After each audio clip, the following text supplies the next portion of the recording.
Good afternoon. I'm Carol Chris, Chancellor of UC Berkeley, and it's my privilege and pleasure to welcome all of you to the second and concluding of this year's 109th annual Martin Meyerson Berkeley Faculty Research Lectures. It's wonderful to see you here and to be able to gather again for this event. For more than a century, Berkeley's Academic Senate has singled out distinguished members of our faculty whose research has changed the trajectory of their disciplines and our understanding. These lectures shine a light on an essential part of our mission, the creation of new knowledge. I thought David Rollet said it wonderfully in the last lecture last Thursday, curiosity-driven research. The curiosity and creativity that fuel the quest to learn and to understand are at the heart of Berkeley's core commitment to making the world a better place through what we discover, what we teach, and the public service we provide. This year's pair of lectures represent the continuation of a treasured tradition that has recurred annually with one exception. In 1919, in the wake of World War I and the influenza pandemic, the faculty research lectures were suspended. Unfortunately, there wasn't any Zoom to be had back then, and our predecessors were unable to do as we did last year when virtual events were in vogue. And these lectures went on. I should note that today's lecture will be recorded and available to view on YouTube or from the Faculty Research Lectures website for those who are unable to join us today. Being selected to deliver a faculty research lecture is rightfully seen as one of the highest honors Berkeley can bestow on a member of our faculty. To stand out among peers who exemplify academic excellence is no small thing. For students, members of the campus community, and the public we serve, this is a unique and wonderful forum that offers access for all to scholarly research of the highest caliber. I'd like to ask that you join me in welcoming the past faculty research lecturers who are with us today.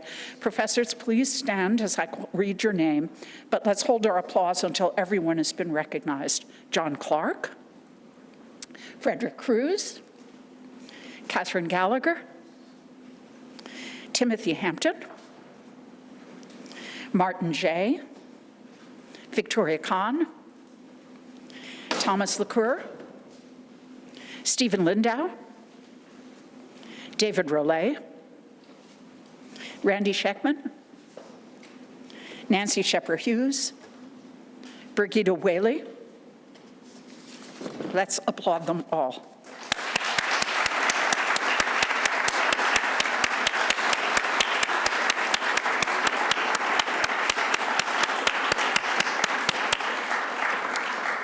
The two individuals chosen by our Academic Senate to give the 2022 faculty research lectures are David Rollet, who spoke last Thursday, and Timothy Hampton, who will deliver today's lecture. It's now my pleasure to introduce this afternoon's speaker, Timothy Hampton. Timothy Hampton is the Alto Scaglione and Marie M. Burns Distinguished Professor of Comparative Literature and French and Director of the Doreen B. Townsend Center for the Humanities. In 2013, Timothy was recognized with the Distinguished Teaching Award, Berkeley's highest award for teaching excellence. Primarily a scholar of the Romance languages and of Renaissance literature and culture, Tim's research interests include the relationship between literature and politics, the philosophy of history, and the transmission of culture. Indeed, he has written widely about literature, politics, and culture across several languages and centuries. Among his publications are Fictions of Embassy, Literature and Diplomacy in Early Modern Europe, and Bob Dylan, How the Songs Work. His latest book, published earlier this year, is Cheerfulness, a Literary and Cultural History, which explores how cheerfulness functions as a crucial theme in artistic and philosophical creations from early modern to contemporary times. You can also find his writing about poetry, music, and education at www.timothyhampton.org. Today, he'll present a lecture entitled Cheerfulness and the Fate of Reading. As an avid reader, I eagerly await his conclusions, and I must say, as someone who always feels cheerful when I read books, even when they're sad books, it just seems like a wonderful topic for a lecture. Please join me in welcoming Timothy Hampton.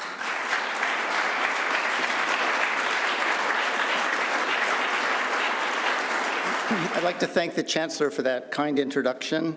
I'd like to acknowledge the work of the Senate Committee on Lectures, which drafted me for this mission. And I'd like to thank Susan Parrish and her team for setting everything up. I'd like to thank my department chairs, Sophie Volp, Nick Page, and Nicolaus Largier for their support of my work. I'd like to thank Catherine Krim and Rupinder Kaur for their research help. I'd like to acknowledge with gratitude the staff of the Townsend Humanities Center for their creation of an intellectually exciting, diverse, and deeply inclusive space in which to promote the humanities at Berkeley. I'd like to acknowledge and thank my family, Jessica Levine, who has a real job and couldn't be here today, she has to work, and Emily and Sophia Hampton for their love and support. The work I'm presenting today is linked to a book of mine which is not yet out. Chancellor Christ said it was out earlier this year, and so we thought, but it turns out there are supply chain issues, but it will be out fairly soon from Zone Books. It's called Cheerfulness, A Literary and Cultural History. Please don't hesitate, there's the cover. Please don't hesitate during my talk to take out your smartphones and pre-order on Amazon. I won't in the least be offended. I was asked to speak for about 40 minutes. I'll go slightly over, for which I apologize. But cutting down a lecture like this is a bit like cutting the budget of the humanities in the university. There comes a point where you can't cut anymore. But I read fairly quickly, and this is not work that's particularly dense. So I hope you can follow and that you enjoy it.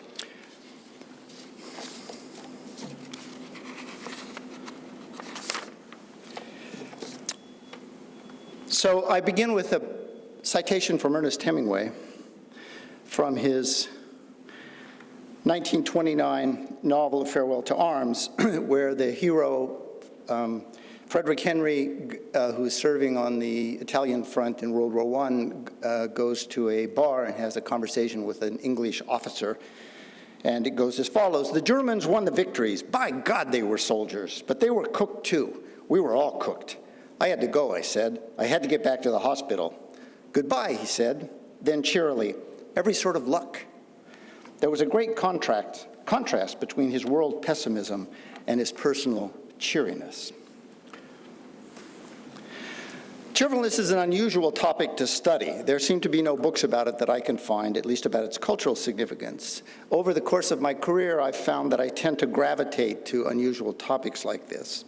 Last week, David made complex scientific subjects extraordinarily clear for those of us who don't know those fields, and my task today will be to take something that might seem obvious and see if I can make it a bit more complicated for you. My work on cheerfulness began in a moment of wonder and a moment of mistranslation. One day I was spending some time with the essays of the French philosopher Montaigne, which is where I often go these days when I want to hang out. I came across one of the most beautiful sentences I had ever read. It was from Montaigne's essay on the education of children, appropriately enough, which was written in the 1580s. The clearest sign of wisdom, says Montaigne, is a constant cheerfulness. Its status is like things above the moon, always serene. For the term translated here as cheerfulness, Montaigne uses a rare and now obsolete French word, éjouissance. Éjouissance is from the Latin word gaudere, meaning pleasure, which is connected to the famous French idea of jouissance, which we're all familiar with, but as well to the Italian godere and the Spanish and Portuguese gozar, kind of taking pleasure in things. I think I would translate it as delight rather than cheerfulness. And I wasn't sure that the French word éjouissance actually had any of all the connotations of our English word cheerfulness. So this was a kind of moment of mistranslation that caught my attention. However, and this is why the study of languages is important, it got me thinking in English about cheerfulness and about what it might be. In other words, an instance of mistranslation generated an entire research project. That's another way that we generate research projects, not only through curiosity, but also through mistranslation. I began wondering about the shape of cheerfulness and about whether we could say that it actually has a history, and could one write a history of it, and about the different ways it works. And in my talk today, I'll try and share some of what I've discovered, beginning with a bit of old-fashioned philology, and then moving into some cultural analysis. Cheerfulness is an emotional energy that can raise the spirit for a limited time. It's an affective response that we can control. We can, as the saying goes, cheer up.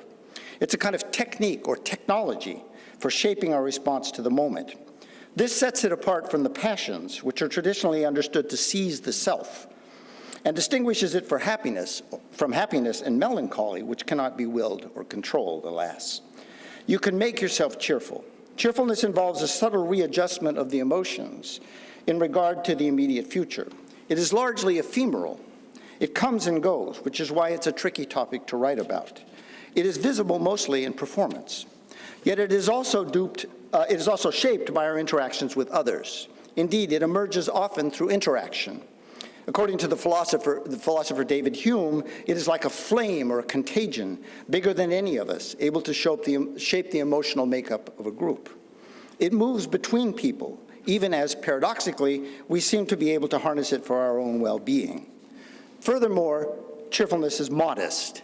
In his 1638 book, Anatomy of Melancholy, the English philosopher Robert Burton offers some advice for those in emotional trouble. A good hour may come upon a sudden, says Burton. Expect a little. Cheer up. Be not dismayed. The key phrase is expect a little.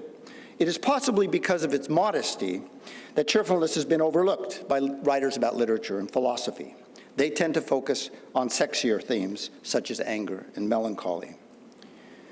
The English word cheer comes from an old French word chair, C-H-I-E-R-E, meaning face. We might think of the related Spanish word cara. And cheerfulness is consistently associated with that body part. Even when unassociated with the facial implications of the English word, the movement of cheerfulness, what the French called gaiety, what the Germans call Heiterkeit or Fröhlichkeit, links the inside of the self to the outside of the self, shaping their relationship and making it impossible for us even to imagine them. This point is made clear by the French writer Germanie de Staël in her widely read 1810 book on Germany. There she stresses the importance of conversation for the emotional well-being of the self. She offers an account of the movement of gaiety, the synonym generally used in French for our English word cheerfulness, and I'll talk more about that in a minute. She says the desire to appear amiable, more students attacking the state. The desire to appear amiable leads one to take on an expression of gaiety, no matter what the interior disposition of the soul might be. The facial expression influences bit by bit what one experiences, and what one does to please others ends up shaping what one feels oneself. De Staël offers a useful default description of one way that cheerfulness works, as it moves from the outside inward, shaping the body and the spirit. The movement she describes, the outside affecting the inside, the face shaping the soul, is depicted by any number of writers from the Renaissance to the present day. And those of you who are familiar with Buddhist meditational traditions also are aware of that sense that the face can shape the interiority of the self. The thing to retain here is that cheer is rooted in the face, in appearance. In Geoffrey Chaucer's Canterbury Tales, the face is an important motif in the depiction of the action. Thus, the man of law begins his tale with a sober cheer. In the Knight's Tale, Emily speaks to Diana with piteous cheer. In the same tale, Palamon the knight kneels with humble cheer, before riding forth later with banner white and hearty cheer. Cheer seems to imply a way of presentation, a look, an expression. It is face, but it is not only face. It is certainly not valued positively as we think of the modern cheer. It only rarely appears without an adjective to modify it. In other words, adjective plus cheer rather than cheerful plus noun. It is not merely physical, but it is nevertheless rooted in the body. These signs of the self, on the self, also describe the relationships between strangers. In the man of Law's tale introduces us to the Sultan of Surrey, who would courteously welcome a merchant from abroad, and I quote, "make him good cheer and busily espy tidings of sundry rains." Good cheer here involves welcome, hospitality, probably food. The connection may come from the French, for the French had been showing their cheer for a good while by the time Chaucer's character shows his hospitality. In his romance about Lancelot, Le Chevalier de la Charette, written in the 1170s, the poet Chrétien de Troyes recounts how Lancelot is welcomed into the home of a couple on his way to an ordeal. As he and his men ride up, the lady of the house welcomes them with a joyful and happy face, or cheer, cher mot joyant et lié. My old French is pretty bad. The link between hospitality and the joyful face, or joyful cheer, hinted at by Chrétien and Chaucer, seems to have been proverbial in medieval and early modern culture. The prudent thing, of course, for any householder to do when a stranger rides into town would be to kill him. So in this regard, cheerfulness becomes the mark of civilization itself. And those of you who know Shakespeare's poem, The Rape of Lucrece, know that there's a lot of interesting stuff about the face and cheer and welcome in that poem. However, the real fun around the question of cheer begins in the 16th century, which will be the focus of most of my talk today. This is, of course, the moment at which the Renaissance, as it used to be called, comes to France and England, and the moment at which the Protestant Reformation makes religion political and politics religious. According to the Oxford English Dictionary, the word cheerfulness, with its substance-conferring suffix, ness, seems to have come to the English sometime in the 1530s. Miles Coverdale's translation of sections of the Bible, we read in the first book of Maccabees that the Maccabees fought with cheerfulness for Israel. John Wycliffe's 14th century Middle English Bible had used gladness for this passage. This rendering of the Latin Vulgate Bible's phrase cum laetitia, as with cheerfulness, with its implication of the presence of the face, is used again in the King James Bible.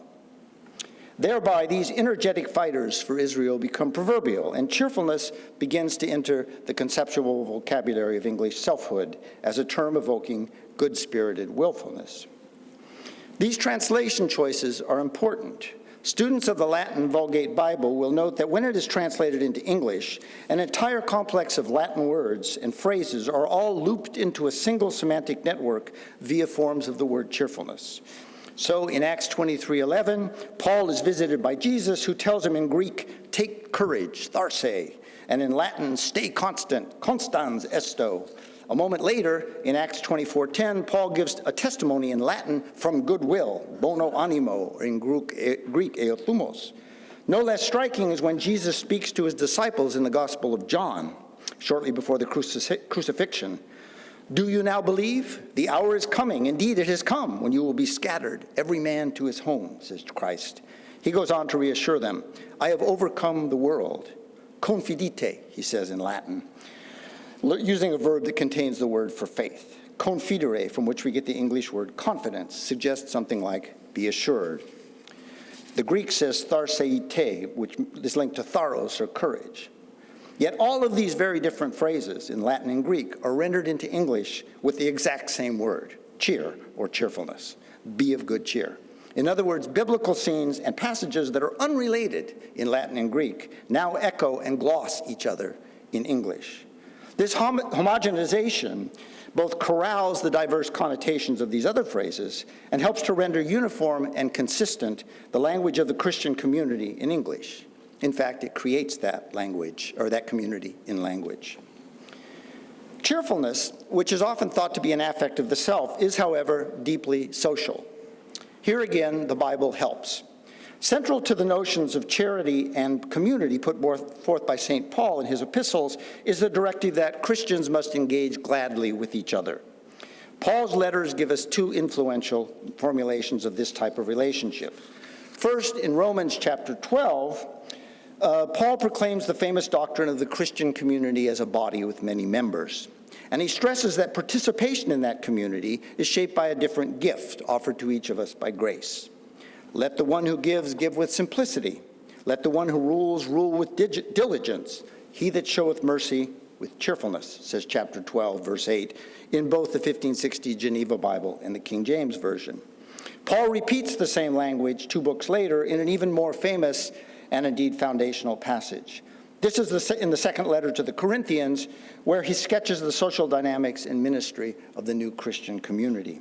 What is central to that community is charity, or caritas, says Paul. And to participate fully in it, say the Geneva and King James versions, every man according as he purposeth in his heart, so let him give, not grudgingly or of necessity, for God loveth a cheerful giver. Hilarum enim datorum diligit Deus, says the Vulgate. In a French context, Bèze, Calvin, Marot, and Honorat in 1566 would render this as Dieu aime celui qui donne gaiement. God loves he who gives gaily, which becomes proverbial. Luther's German says, einen fröhlichen Geber hat Gott lieb, thereby introducing Fröhlichkeit, the key term that will later be seen in Friedrich Nietzsche's 1882 book, The Gay Science. The English language tradition conveys this gaiety as cheerfulness. God loveth the cheerful giver. The nod of necessity in the phrase in the passage just quoted helps us grasp the nuances. Cheerfulness suggests the willing practice of charity, the ready commitment to help one's neighbor. These linguistic connections between cheerfulness and charity resonate across the emerging humanist culture of early modern Europe. They are firmed up and given authority in the writings of Erasmus of Rotterdam, the most famous intellectual of the 16th century. In his paraphrases on the Pauline letters, Erasmus elaborates on Paul's urging to practice charity with cheerfulness or happiness or gaiety or whatever you want to call it. He adds that one must not give unto others in such a way that the person receiving the gift feels obligated by it. The cheerful giver erases the difference between himself and the receiver. This is what separates modern Christian charity from classical ideas of benefits and gift-giving. A further nuance comes when Erasmus's commentaries on the New Testament are translated into English by our friend Miles Coverdale, whom we met a moment ago. He renders Erasmus's retelling of Paul's commandment in Romans to give willingly in this way: but let thy thankful gift be increased and doubled with a merry look and cheerfulness, so that whatsoever ye give, seem to give it even as it were another man's, and with all your hearts. Coverdale makes explicit the physical dimension of cheerfulness, which had been implicit in the original word. He provides charity with a visual dimension, stressing that the giver must have both cheerfulness and a merry look. And if you read biblical commentaries in the 16th century on the passage in 2 Corinthians, everybody goes crazy about this idea of the look that has to be connected to cheerfulness. It follows from this that once cheerfulness inflects the relationship of body to social context, its manifestation can also become, by a reversal, a legible index of the inner self, a visual clue on the body through which the social or spiritual engagement of believers may be measured. If cheerfulness defines community, it henceforth becomes possible to distinguish who is in the community and who is not according to how you look, according to the perceived cheerfulness of your cheer. Cheerfulness now becomes a policing tool. The changing link between community and faith is clearest if we turn to Erasmus's contemporary, the Protestant reformer John Calvin. For Erasmus, cheerful charity was the manifestation of a link between self and other that already existed. It meant that you and I are already parts of a whole, members of the body of Christ. What is mine is already yours, even before I give it to you. By contrast, for Calvin, this expressive sign of communal identity becomes the test of one's participation in community. Thus, in his commentary on 2 Corinthians 9:7, Calvin notes that when Paul says that God loves the one who gives cheerfully, he means that God rejects those who give grudgingly and with stinginess. For he does not want to dominate us like a tyrant, but just as he shows himself to be our Father, so does he require from us filial obedience, prompt and honest. Cheerfulness, which Paul says comes not of necessity, is now for Calvin a requirement. It must be prompt and honest. It must be shown as the mark of one's duty to God, a sign of the inner climate of the heart, a condition of full membership in the community.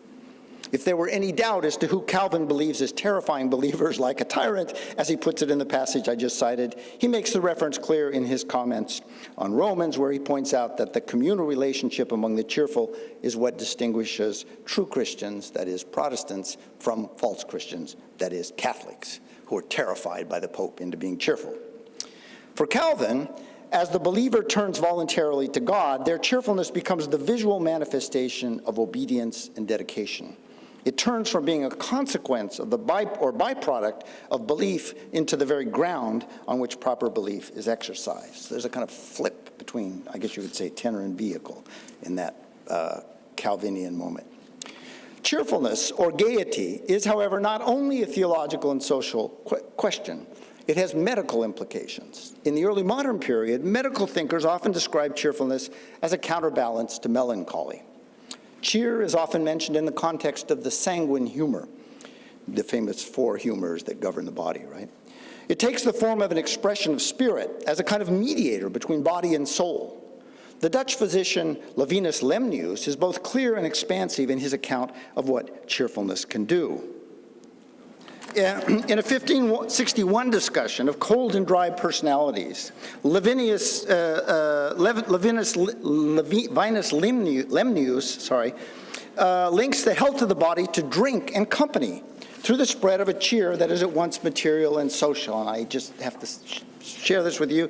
He says, "For when a man hath been in pleasant company and at good cheer, where all things have been merrily discoursed and the times joyously passed, there appear for the space of certain days after in his face and countenance, forehead, brows, lips, and eyes, for these all reveal the inward mind, great tokens of mirth and alacrity, and many arguments do outwardly testify the cheerful disposition of the internal spirits. For the body being heated with laughing and joying, with kissing and dallying, with dancing, wine, and singing, is made fresher and better colored, for that the blood is diffused in all parts of the body." Good conversation, wine, kissing, and dallying, which are all cheerful factors, make the body flourish, and not for a moment, for some days.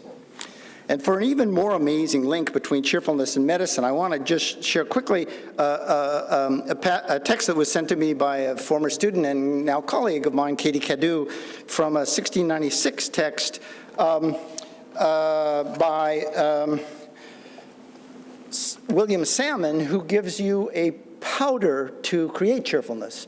Take seeds of clove, basil, blah, blah, blah, blah, blah, blah, mix them together, a little bit of oriental pearl, shavings of the bone of a stag's heart, each one of 1 gram, ambergris, oriental musk, and leaves of gold and silver, blah, blah, blah. Make these into a very fine powder. The dose is from 10 to 20 grains in any convenient vehicle. So there you go. So I want to offer a shout out to Katie Cadu for that reference. For writers such as Lemnius, cheerfulness is understood as a physical and emotional resource, a kind of force or tool that can do things in and through the body. In order to see it in action, I want to turn now quickly to the world of imaginative literature, and first of all to the early 16th century French writer François Rabelais. Because Rabelais was at once a doctor, a Christian moralist, and a fabulist of the body, he is best equipped to show us the uses of cheerfulness during this period. In Rabelais, it is the word gaiety, or gaieté, that does most of the work in his discussions of emotion, community, and health. In the preface to his 1534 Chronicle Gargantua, Rabelais sets the health of the body at the center of his work. He links it to the art of reading. Rabelais' book may be ugly and crude, he says, but it also contains wisdom. That wisdom will, quite literally, heals what ails us. Yet in order to access it, the reader must be correctly attuned. For one thing, we must be willing to gnaw on the text as a dog gnaws on a bone to suck out the marrow.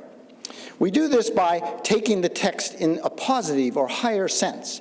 Rabelais says, interpret in a higher sense what you believe by chance to have been spoken with the gaiety of the heart. Or as he say, and he goes on with gaiety of heart, as he says in French, en gaieté de cœur. Charity, it turns out, also informs literature in the relationship of spirit, author, and community. This gaiety shakes the health of the body, for Rabelais goes on in the final lines of the prologue to raise the theme again. So take pleasure, my loves, he says, and gaily read the rest of my book for the ease of the body and the profit of the kidneys. Oh, ébaudissez-vous, mes amours, et gaiement lisez le reste, tout à l'aise du corps et au profit des reins. Gaiety is the term that links the pleasure of reading with bodily health and proper interpretation. It sets up a bond of faith between reader and writer. It establishes a community around the book. We are all cheerful givers. There may be no greater celebration of the power of literature than this. Charity here informs interpretation. Rabelais points out that even though he might have been drunk while he was writing his book, his readers should always make sure to, as he puts it, interpret my words and deeds in the best sense. Rabelais forges a new relationship between author, text, body, and community. Charity is linked to gaiety, to the body, and to reading. He will expand this further a bit later on in his career in the fourth book when he's asked about his health. He says he's doing well thanks to a bit of pentaguelism. Pentaguel is the name of one of his characters, which he defines as a certain gaiety of spirit pickled in scorn for fortuitous things. It's one of my favorite passages. My point here is that early modern accounts of cheerfulness are heavily marked with theological and medical language. Through these contexts, cheerfulness becomes a freighted term for describing the health of the self and community. It may not be by accident, then, that the idea is picked up in the dark conclusion to Shakespeare's first tetralogy of history plays, the 1593 drama Richard III. If charity, the love of God through love of one's neighbor, is the quality of Christian community, Shakespeare's play sets up the hunchback villain Richard as a figure of anti-charity. The first act of the play unfolds in systematic manner through a series of scenes in which charity and community are set in conflict. And I'm going to jump over a little bit here since now we're behind schedule. But as the story moves towards its climax, cheerfulness also informs the turning of fortune in the play. On the eve of his climactic battle with the Earl of Richmond, Richard prepares to bed down. He takes a moment to make certain that all preparations are in order. Then he reflects. "So I am satisfied," he says. Then taking a bowl of wine, he turns to his secretary. "I have not that alacrity of spirit nor cheer of mind that I was wont to have. Set it down." At the moment of reflection, when the self-conscious Richard turns from soliloquizing about power to contemplating his destiny, he reflects not on his conscience, but on his loss of cheer. And he wants that loss noted for posterity, for us. Set it down. Perhaps what is most striking about Richard's acknowledgement of the loss of cheer is what it tells us about literature. It signals a change in the register of the play. Whereas in Rabelais, gaiety is understood to bind the reader and writer together, Shakespeare calls forth the conventional language of community to underscore the solitude of the tragic protagonist. It is almost as if Shakespeare were telegraphing to his audience that we are moving out of the realm of historical narrative, where cheer is up for grabs, and into the space of tragedy, where characters must confront their destinies without masks. The loss of cheer offers the emotional parallel to Richard's upcoming defeat in battle. It is a literary technique that can represent how public crisis feels to the individual. It prepares the way at the level of character for what is about to take place in the plot. And I give this example from Richard III, but this happens all across Shakespeare's plays. This is one of the things that I found in working on this. There's a moment in Hamlet, there's a moment in Macbeth, there's a moment in Merchant of Venice, there's even a moment in Romeo and Juliet where just before disaster strikes, somebody loses their cheer. So it's kind of one of Shakespeare's tics. Cheerfulness in Shakespeare is both a key term for depicting emotion and a literary device. It shows us the impact of public crisis on the individual. So we might wonder, then, what Theseus, the Duke of Athens, is doing when he turns to his fiancée Hippolyta at the outset of a Midsummer Night's Dream and says, "What cheer, my love?" The question is a good one. Hippolyta is an Amazon queen from a tribe of independent warrior women. She has been wooed with the sword and brought to Athens for marriage to Theseus, and she has just witnessed a scene in which the Athenian maiden Hermia, in love with Lysander, has been humiliated in public by both the Duke and her father and commanded to marry Demetrius, whom she does not love. If Hermia refuses, she will be condemned either to death or a nunnery. Theseus's question about Hippolyta's cheer is the line that directly follows his command to Hermia, to death or to a vow of single life. Then he turns to Hippolyta and says, "What cheer, my love?" No wonder Hippolyta's cheer seems to be at low ebb. She must be wondering what she's gotten herself into. Theseus's question suggests that cheerfulness has a limit. In this case, it is bounded by community and gender. Hippolyta is the witness on whom cheerfulness is being tested out. She is the spectator of the complicated love intrigues that make up A Midsummer Night's Dream. Yet she is also from a different emotional and ethical world, a world of war and female heroism. She occupies the position that Sarah Ahmed, in a fancied phrase, has called the affect alien, the person from a different dispensation, ignorant of the rituals of sociability. Her presence brings to the fore the educational theme that runs through Shakespeare's play and that is often obscured. For by bringing Hippolyta to Athens, Theseus wants to civilize her to the way of the Athenians. Yet she disrupts the smooth political surface of the play. First, she watches the humiliation of Hermia, and later, as the play winds down, she is prominent among the spectators of the performance of the tragic story of Pyramus and Thisbe put on by the working men of Athens. She is impatient with their crude performance. "This is the silliest stuff I ever heard," she says, as if her concerns were elsewhere, which they may well be.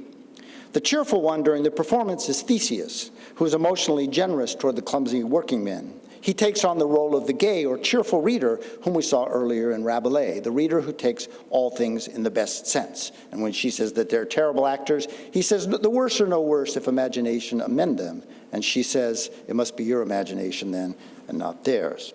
And it's not by chance that Hippolyta alone among the nobles of the court believes the group of young lovers when they say that they were enchanted in the forest during Midsummer's Night. She grasps that something unusual is going on. The figure of Hippolyta affirms that the civilizing power of cheerful interpretation that we saw in Rabelais, the sense that the imagination can counter melancholy and critique by simply taking things in a positive way in the best sense, has a limit. It points up the limits of that capacity.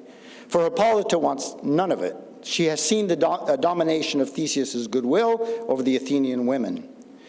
That Theseus's rejoinders about charitable spectatorship should be made to Hippolyta makes clear the link between his generous reading of the working men's play and the law that condemns Hermia to death. He can watch the play charitably for the same reason that he can condemn Hermia to death, because he is in power.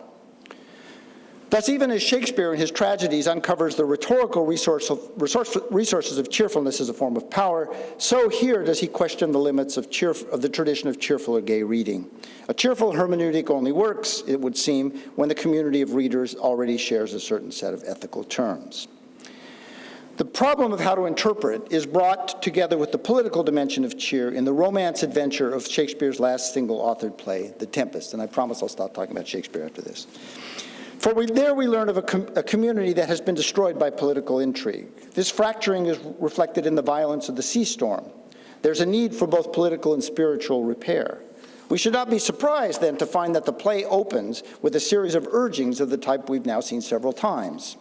People being told to lift their spirits in time of trial. "What cheer?" asked the boatswain of the master in the second line of the play. Cheer here means something like heart or spirit. However, these evocations will be echoed in a register that will bring us back to the great themes of community I mentioned a minute ago at the play's end, as if cheer were bookending the action of the play. Cheerfulness is linked to reading, to how we read signs, to how we understand the phenomena around us. This point is made clear in the final moment of The Tempest. Here, the wizard Prospero reckons with his traitorous brother Alonso, who stole his throne and set him out to die. He reveals to Alonso that he now has power over him, and that he can take his revenge. However, he absents himself for a moment, leaving Alonso alone to think about what has transpired. And here's what Prospero says: "Do not infest your mind with beating on the strangeness of this business. At picked leisure, which shall shortly be single, I'll resolve you, which to you shall seem probable, of every these happened accidents. Till when, be cheerful, and think of each thing well." In other words, as Rabelais would say, until I explain all it, take these events in the best sense. The strangeness of the business will be explained. In the meantime, read the events we have all just witnessed with good cheer. Give up your desire for vengeance and your thirst for power. I will do the same. Community will be reestablished. Prospero knows that cheerful reading has a political dimension. True political reconciliation can never take place by simply unmasking old grievances and punishing evildoers. Such punishment simply leads to more vengeance, as the history of tragedy and politics, from Marlowe to Racine, from Lincoln to Trump, reminds us. Instead, if politics is to be healed, events must be reread in the best sense. The resolution of political schism is not only about shifting power where it belongs, it's about reading the past in the best sense. I've been suggesting that the simple affective move of cheerfulness is deeply linked to the cultural history of one strand of early modern culture, chiefly through the Anglo-European tradition. Far from being a mere tick of the spirit, cheerfulness is an important mediating element in a variety of intellectual contexts. It ties body and soul together. Indeed, the philosopher Spinoza says that it tempers the relationship of body and soul, and that cheerfulness is the one affect that you can never have in excess. But it also binds the self to community through the perception and health of the body. I've been focusing on early modern texts because it's there that modern cheerfulness takes shape, evolving from a feature of the face, with which I began, to a much denser force, which is the kind of thing we find in Shakespeare. But the themes I've been working on here stream forward in time. Hippolyta's skeptical response to Theseus's cheerfulness finds its echo in Eleanor Dashwood's skepticism toward the normative female cheerfulness that infuses Jane Austen's first published novel, Sense and Sensibility. Cheerfulness is all over the place in Austen, as you know. Rabelais' emphasis on the relationship between cheerfulness and health finds its reversal and echo in the themes of bodily health and anti-moralistic cheerfulness elaborated in the work of Friedrich Nietzsche. The tragic cheer set forth in Shakespeare will be later grafted onto the bodies of any number of ambitious young male protagonists from low-born backgrounds in the modern novel, from Horatio Alger's Ragged Dick to Dickens's David Copperfield to Melville's Billy Budd to Scott Fitzgerald's Jay Gatsby. Perhaps we can now understand why the American philosopher Ralph Waldo Emerson, writing 200 years after Montaigne, ends his essay, Considerations by the Way, with the assertion that power lies with cheerfulness. Emerson goes on in his essay on Shakespeare to argue that one of the two great traits of any great poet is cheerfulness. It is his cheerfulness, he says, which is key. Beauty, the spirit of joy and hilarity, he sheds over the universe, says Emerson. The true bards have been noted for their firm and cheerful temper.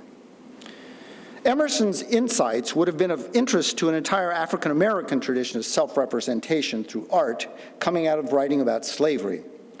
Descriptions of the slave coffle by white authors in the 19th century often stress the presence of some sense of cheerfulness in the comportment of the slaves. This was often manifested through the performance of music. Singing by slaves was heard by many white observers as cheerful, taken as evidence either that slavery was not so bad after all, or that gaiety is a universal trait, even of the miserable. Here's an observation by none other than Abraham Lincoln, commenting on an encounter with a group of captives on a steamboat in the Mississippi, and I'm quoting Lincoln now. Yet amid all these distressing circumstances, as we would think of them, they were the most cheerful and apparently happy creatures on board. One whose offense for which he had been sold was an overfondness for his wife played the fiddle almost continuously. And others danced, sang, cracked jokes, and played various games with cards from day to day. Against this tradition of hideous misreading of the suffering of others, we can note the importance of the conclusion of the first major theoretical text in the history of African-American nation building. This is W.E.B. Du Bois's The Souls of Black Folk from 1903.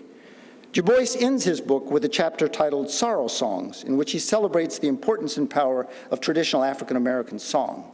He admonishes his Caucasian readers, reminding them of the three great gifts of Black Americans: story and song, sweat and brawn, and a gift of spirit. And he ends with a powerful set of questions. Our song, our toil, our cheer, and warning have been given to this nation in blood brotherhood, he says. Are not these gifts worth giving? Is not this work and striving? Would America have been America without her Negro people? And he evokes the last of the numerous spirituals that he has quoted and transcribed throughout his book.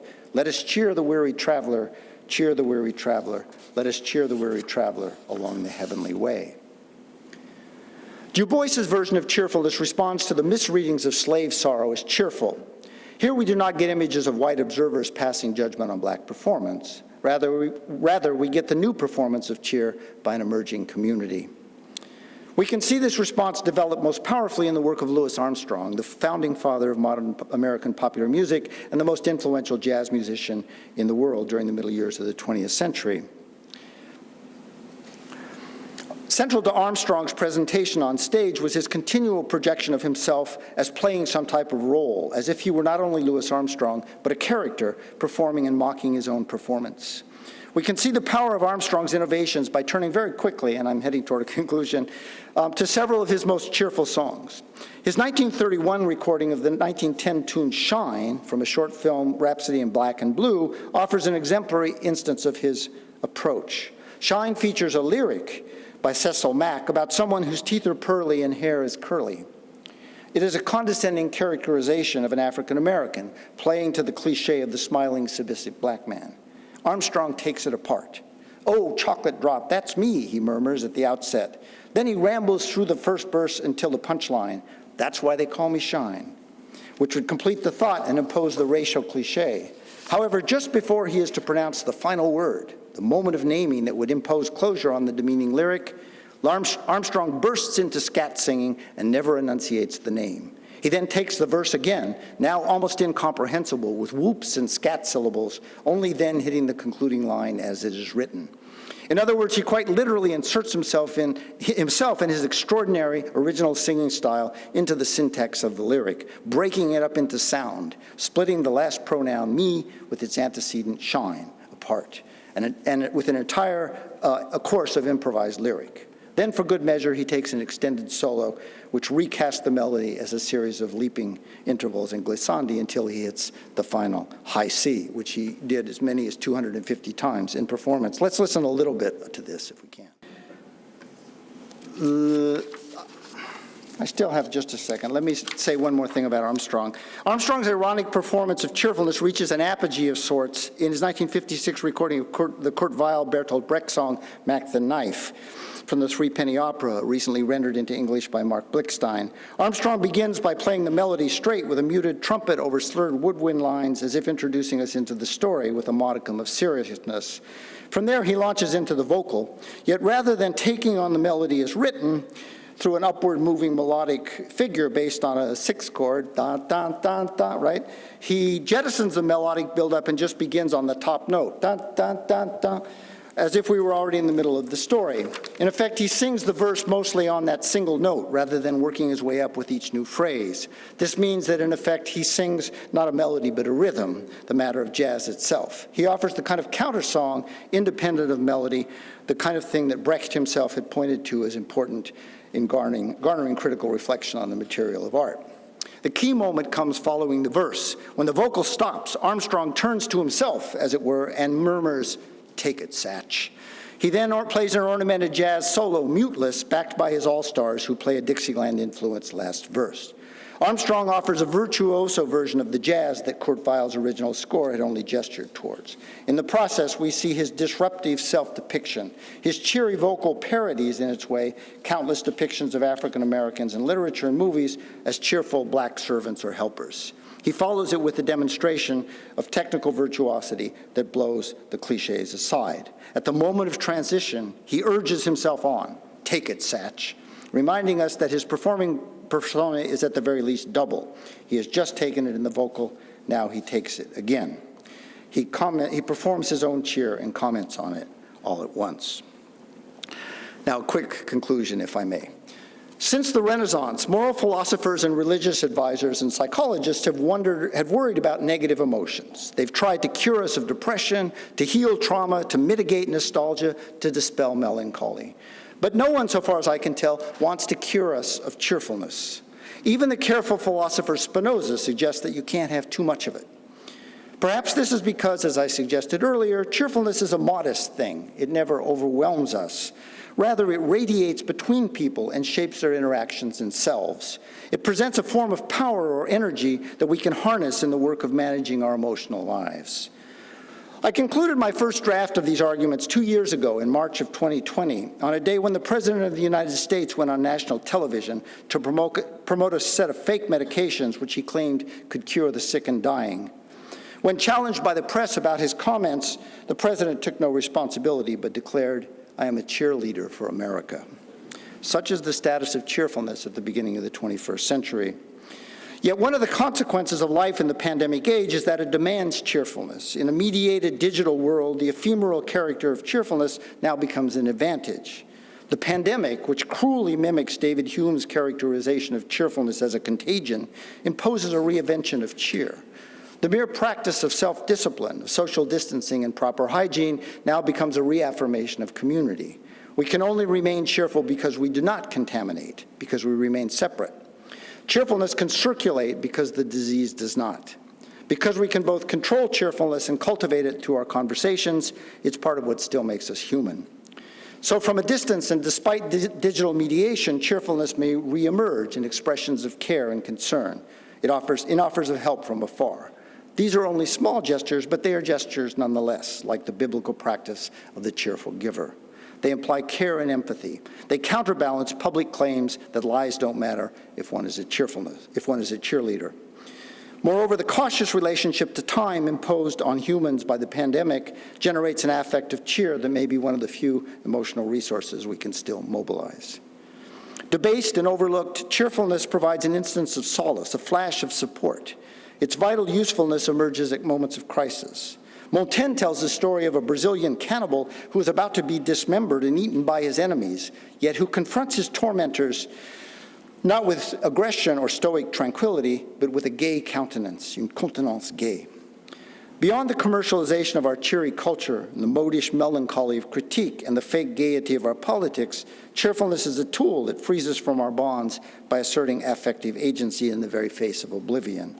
It's not the hope of the messianic or the optimism of the cheap politician. It makes more modest promises. You can't build a politics on it, but you probably can't rebuild a world without it. Thank you.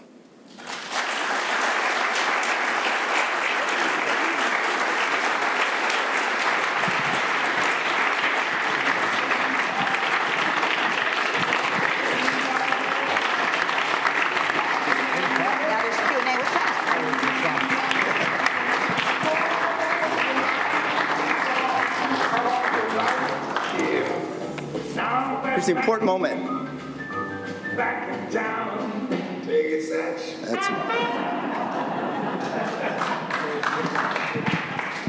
That's what it says. Take it, Satch.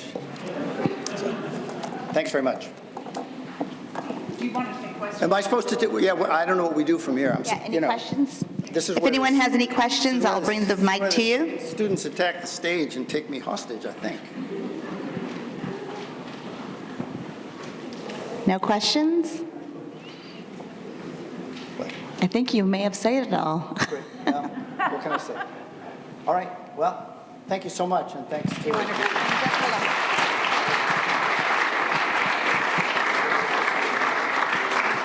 Thank you so much, Tim, for such a cheerful lecture.